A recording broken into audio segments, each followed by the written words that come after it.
So we've been saying for years that the church is not a building. What if we're right? Church is people, sacrament, and community. What if we're right?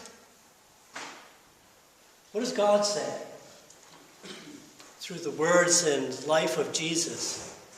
What's God telling us through this story of Babel? Anyone who's been to Sunday school knows the story of the Tower of Babel.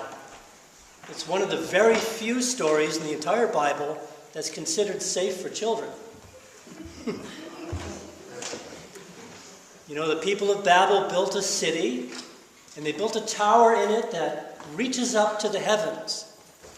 And God doesn't like this, and comes down and confuses their language by giving them many languages instead of just one. And so they're scattered across the face of the earth. What's God's problem with Babel anyway? You know, the story doesn't exactly tell us. So the common assumption is, well, they built this tower that reaches up into the heavens. And the heavens, that's God's domain, right? So this is like almost an invasion of God's domain, an infiltration into God's territory. And God's not going to stand for that. Well, I think that's actually entirely wrong and misses it. One of the first commandments that God gives to the human is to go forth and multiply and fill the earth, to spread out.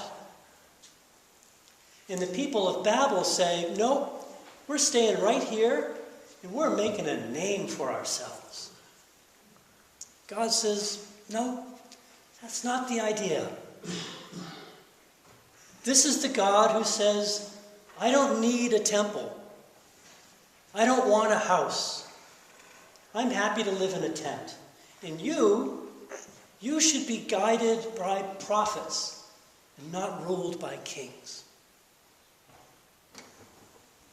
In the New Testament, by the time the New Testament is written, and the very early Christian community is just germinating, the temple in Jerusalem has been destroyed.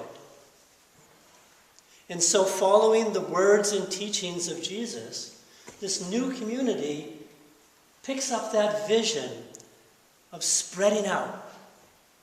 Let's multiply and fill the earth.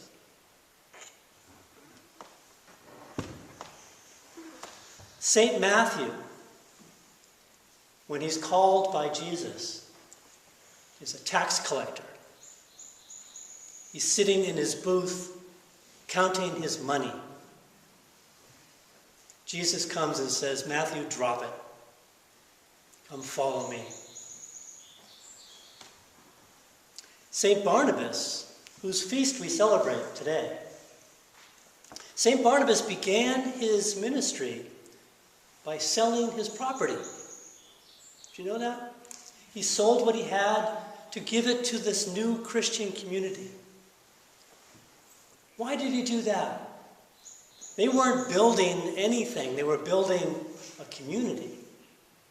And what they did was they redistributed the wealth that they collected to give to the needy, to the poor, the widow, the orphan, the underemployed, the marginalized, the people that the world likes to forget about.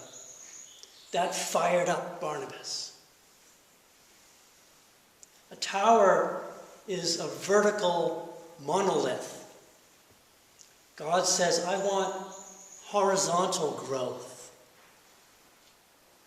If the people's languages are all different, well, then they're going to have to work hard to communicate and cooperate and lord it over no one.